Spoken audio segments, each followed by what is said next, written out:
Well, hello there. This is Logical of working with Digital Dynasty, bringing you FPS Weekly number 4. This is the E3 2015 special edition of FPS Weekly, and oh my god, we have so much to talk about. It's gonna be so good. We literally have like 21 news stories to go over. Yay! It's excellent. It really is. Pretty awesome. And first thing we're going to be talking about is Deus Ex Mankind Divided, which is the sequel to Deus Ex Human Revolution that came out 4 years ago. And it's a game that I wanted to play, but I never got around to playing. But it was a game that looked really, really good. So, its sequel is now coming out next year, I want to say. I think it's next year. Pretty sure it's next year. Yeah, I want to say it's next year. Which is awesome. Deus Ex Mankind Divided looks like a really cool game.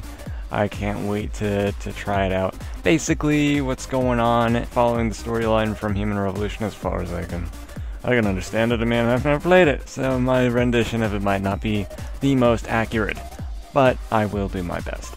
I think that the story is that in Human Revolution, augmentation is like just starting to become a thing, and isn't really a thing, and then becomes a thing inside the game, and it's like people are like, whoa, augmentation, whoa, that's crazy, that's seriously, whoa, I don't even know how to put that. And then Mankind Divided seems to be, it's like it's a few years have passed, and people who do have augmentations are being oppressed and stereotyped, and just treated as kind of like this one group of people that is universally bad because of what they are, kind of like how things are going on today with all our various social complexities that don't make sense.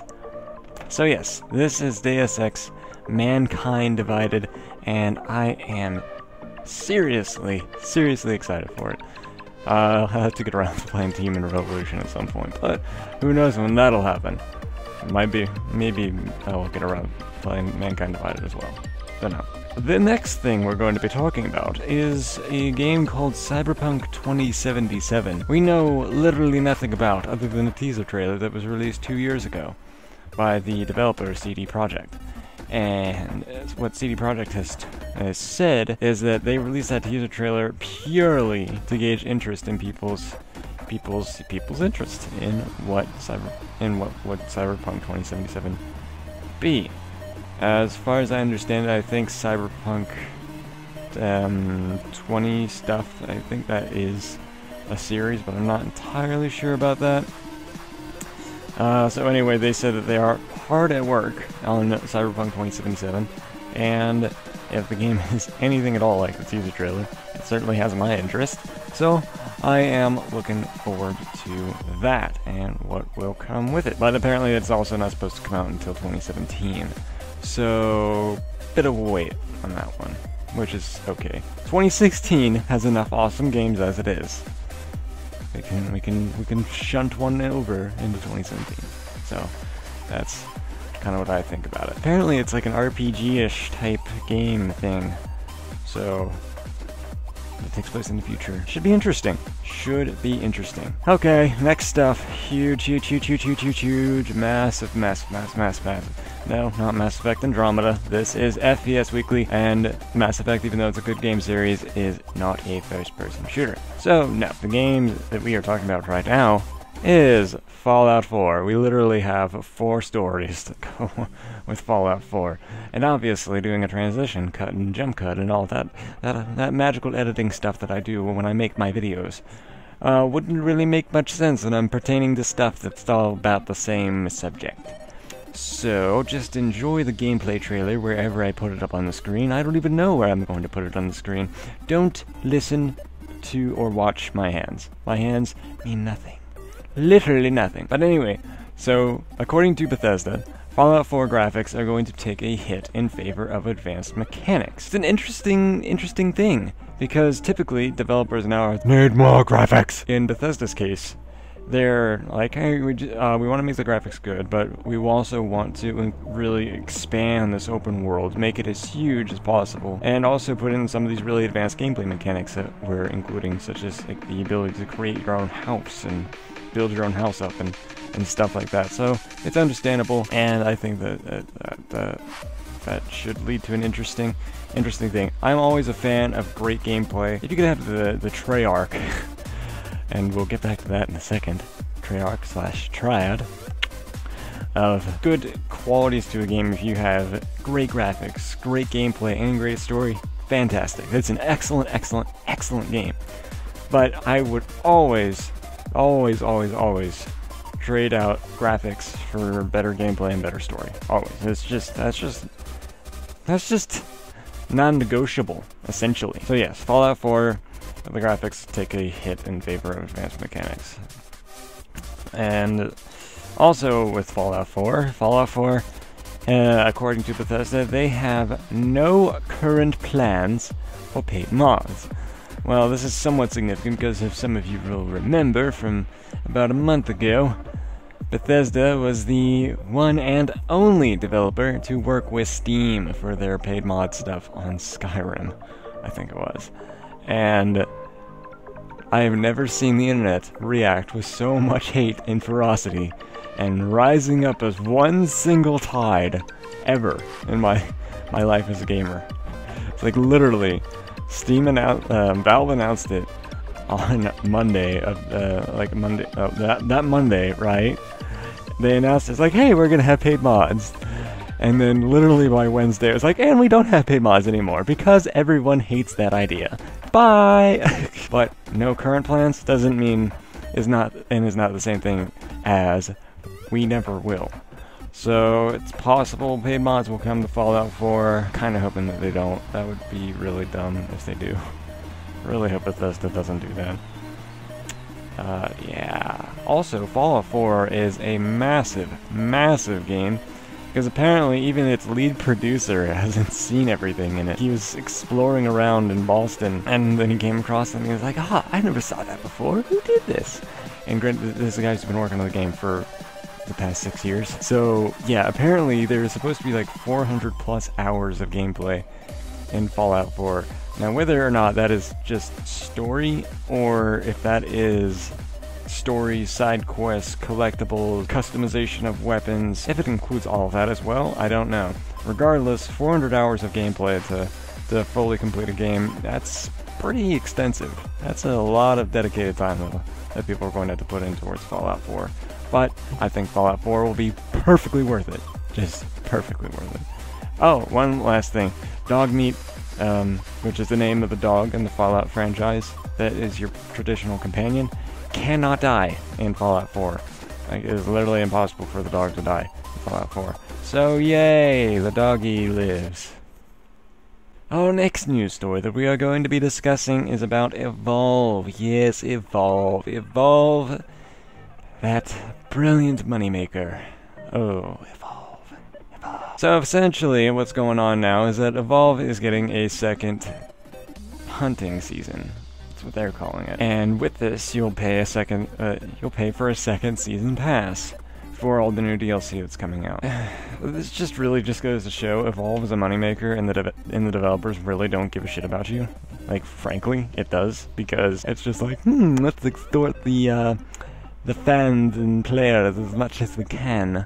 Because instead of including the full game, like it is, we're going to expand it out and spread it out over multiple DLCs. And not even doing like, oh, well, you do one and done with the season pass, and then you get all the DLC forever for that game.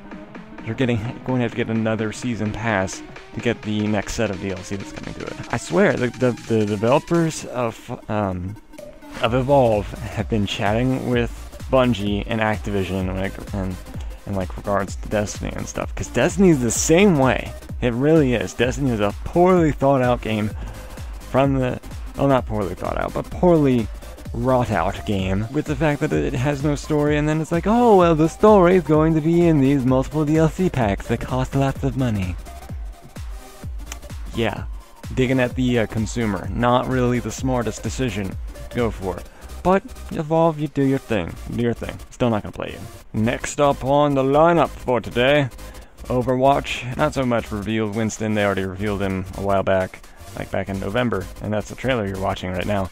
But they put out a full-length gameplay. Is it even a trailer if it's just gameplay? I don't know. But they put that out about Winston. It goes a little bit more in depth about what Winston can do. Winston in Overwatch is like this giant ape with glasses, and I'm pretty sure is voiced by the same guy who voiced Baron Praxis in Jak 2, so that's interesting. But yeah, it goes more into what his abilities are inside Overwatch and what his weapon is and all that stuff that's going on there. So yeah, check out Winston. Oh man, I tell you, VR is gonna be sick. Like literally the next couple of years as VR stuff starts to come out, it's gonna be flat out amazing. Just pure amazing. Perhaps not in this particular case with this game. It still looks good, not like jaw-dropping, but VR is gonna be cool. Eval Curry is a game that is it's a first-person space shooter. And like you have a spaceship and you're flying around, you're attacking other spaceships, and it looks pretty cool. And apparently it's going to be for Morpheus. Morpheus is getting it on PlayStation 4, and also I want to say Oculus. I think Oculus is also getting it, and if not, then it's going to be some other VR headset type thing. Don't know, but the game looks kind of cool, and we will see more about it as things progress and move forward. Alright, so Mirror's Edge Catalyst, you remember how we talked about that last week? Well, guess what? Thanks to E3, it finally got a trailer! Hooray! And my god, does this game look freaking amazing. Like seriously. The original Mirror's Edge, for the graphics capabilities of 2008, looks pretty good. Look pretty damn good, I have to admit. Mirror's Edge Catalyst looks fantastic. And I really cannot wait to play it. It's seriously, it's just like mind blown. It looks so good. But essentially the thing I want to talk about with this story is that Mirror's Edge Catalyst will have absolutely zero gunplay. So technically it's not even a first-person shooter. It's a first-person parkour game. But that's honestly probably for the better. In a game that's about parkour and running around and doing cool shit on walls and flipping and jumping and stuff. The occasional times where you had to pick up a gun in the original game and it's like, oh, I must take out these enemies because they're being bastards. Did kind of detract from the experience a little bit. So now, instead of gunplay, your attacks are going to be based off of fluidity and motion. So essentially, once you start chaining attacks together and keep your motion going, according to the developers, you will have you'll become invulnerable. Wow, that was so hard to say. Don't know why. Crazy. But yeah, so that's what's been going on with Mirror's Edge Catalyst, and I think that's going to be very fun to play. I can't wait to play that. That is coming out February 23rd of 2016. Alright, some of you older people out here, and by older people I mean people in like the late 30s and early 40s, people who are kings of the Atari, kings of the arcade, you know who you are. You'll remember Battlezone. Battlezone is credited, as some say, as being technically the first-person shooter, and it is getting a reboot, which is pretty damn cool. I've only played Battlezone like in emulators and stuff. I think I played it on the web once. And it was pretty fun. I enjoyed it. But the fact that it's getting a reboot, it's also pretty cool.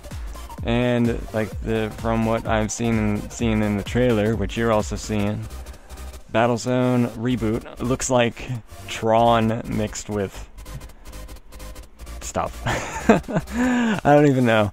But it looks cool. Very pixel art-ish, 3D pixel art, electronic computer theme going on. It looks pretty cool, and apparently it's going to be coming out on the PS4, so that's something that's cool for it. Also work with Morpheus, something else that's pretty cool for it. So yeah, check out the Battlezone Reboot whenever it comes out, which I think is sometime this year, but don't quote me on that. Alright, so this one literally makes me super excited, super excited. It's the multiplayer reveal for Star Wars Battlefront. God damn, this game looks like so much fun. I cannot wait to play it. Why must it come out in November? I cannot wait till November. Actually, I can wait till November, but I don't want to wait till November. I want to play it now. It looks so good. It literally looks amazing. Like, let's just drop you into situations from the movies. And maybe the expanded universe? Maybe? And just play through it with like this super lifelike realism and fluidity, and it's just amazing. It is just so cool. Ah, yeah. Star Wars Battlefront.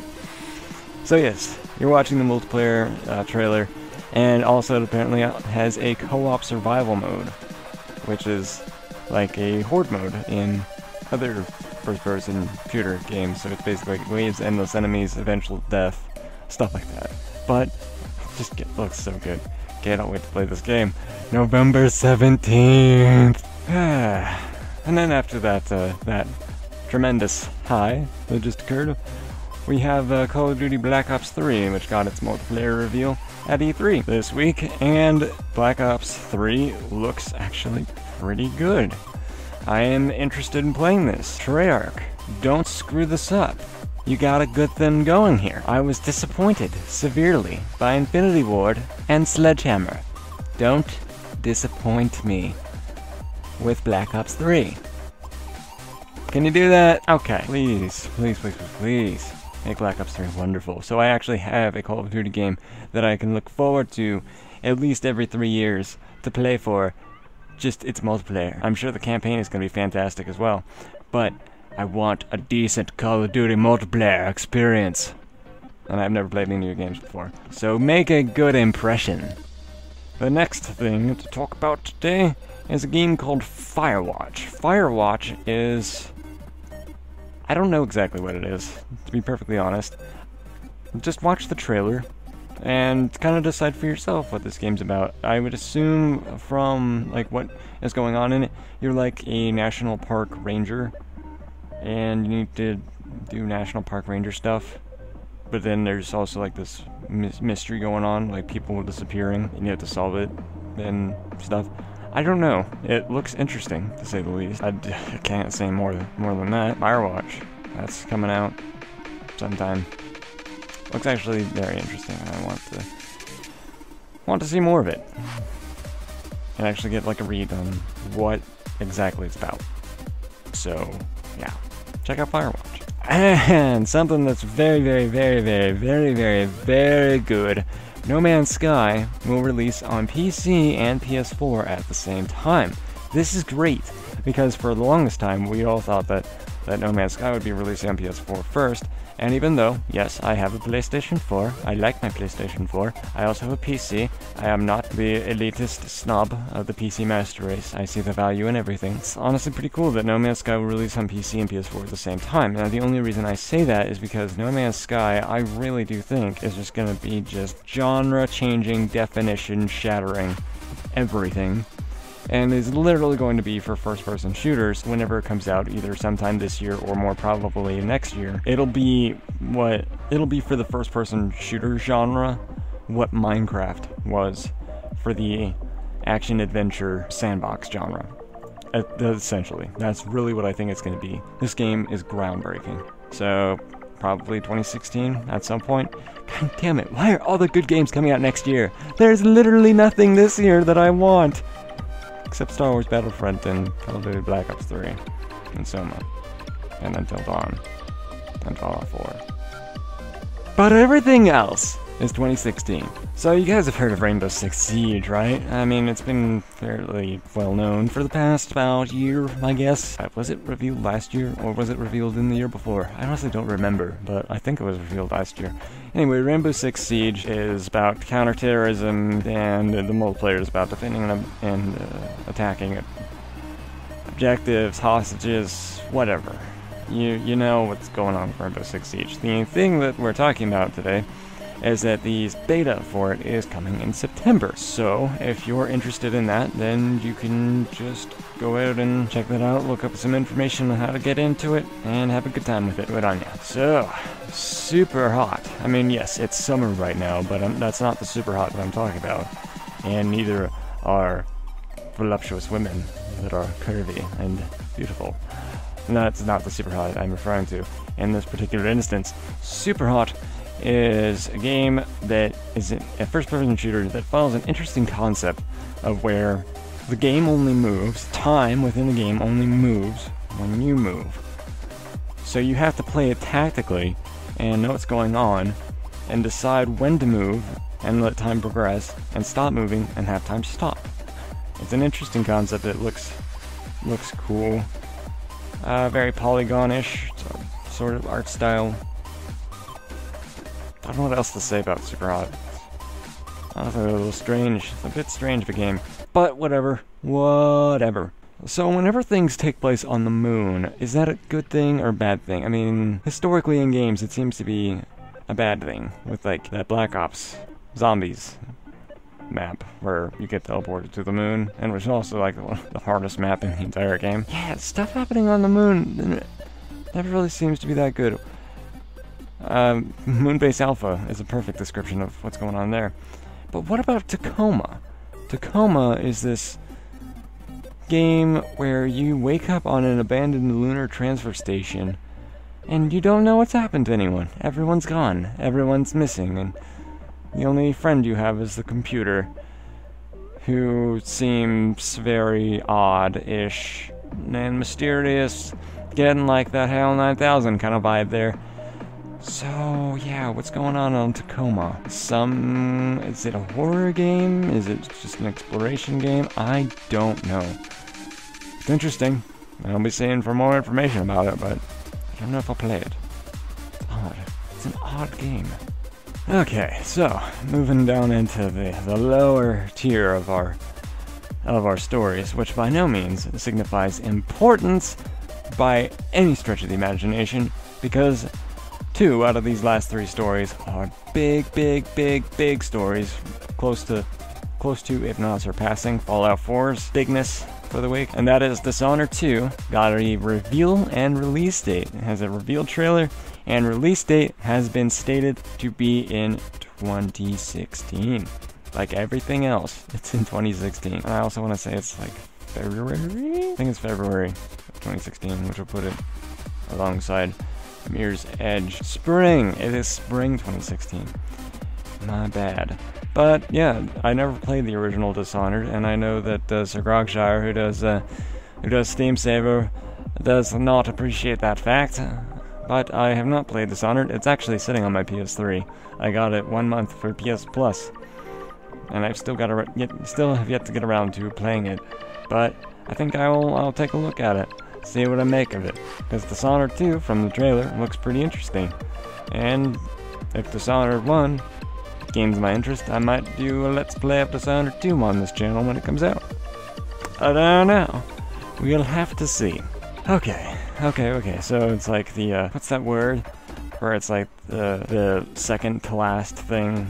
It's like penta something. I don't remember what it's called. Anyway, it doesn't really matter. This story is kind of just interesting, not super huge or anything.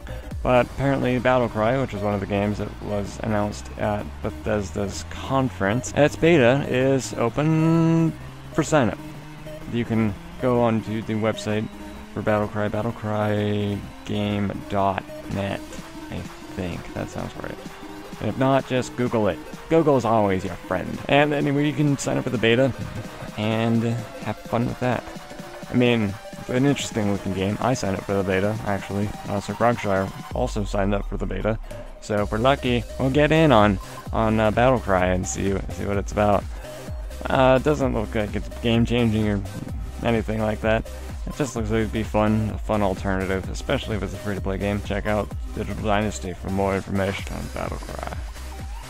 Okay, this I think is probably the biggest story of the week. You people might disagree with me, but personally I think it is, because simply of the wait we've had for this game. And that is the gameplay reveal trailer for Doom. Thank you, Bethesda. Publishing Doom on behalf of its software, the developers. And my god, this game is definition blood, gore, galore, with meaty chunks and bodily fluids spraying everywhere across the screen, of demons that are blown apart by shotgun blasts and kicks in the ass and everything else. I might have made a reference there. But anyway, so Doom looks pretty cool. And it's huge because Doom, the last thing we heard of Doom like, actually existing as a game was a couple of years ago with the Wolfenstein game that came out before the one that just came out. If you pre-ordered it, you got access to the Doom beta. And then it was like, okay, like Doom's coming soon. And then we didn't hear anything about Doom after that for 2 years. I guess people who did pre-order it are still going to be getting access to the beta, which is cool. I'm not gonna lie, and I'm kind of jealous. Yeah, before that, that long trail of stories. The last that anything was heard of Doom was in 2005 when Doom 3 came out. And then after Doom 3 came out, it was like, and Doom's just quietly moving off to the shadows. But, yeah, so Doom has been revealed, and it has a release date. Guess when? I know, it's totally shocking. No game ever is coming out in this year, right? It's 2016, if you haven't figured it out. Yeah, everything is coming out in 2016. Literally everything is coming out in 2016. Everything. So yes, that was Doom. And this has been FPS Weekly number 4 for the week of June 19th, 2015. And I'll be doing this every year. I'll go into an extra long, in-depth FPS Weekly special edition for E3. I'm not going to do this for Gamescom or whatever else. But I will do it for E3, because E3 is huge. And as we have just seen, there is a massive outflooding of stuff coming out of E3. It's just like... So, I hope you've enjoyed this extra long special half-hour edition of FPS Weekly E3 2015 version, edition, model, whatever. And I will be seeing you guys next week with FPS Weekly number 5 for the week of June 26th, 2015. I can add updates in my head. Yay! I don't know, I actually realized I've never said this in the past 3 FPS Weeklies, but, and I will be saying this from now on, but all the articles that pertain to everything I've talked about today, they are going to be in the description for you to check out and peruse on your own time. So, this is Logical, working with Digital Dynasty, and I will see you guys next week.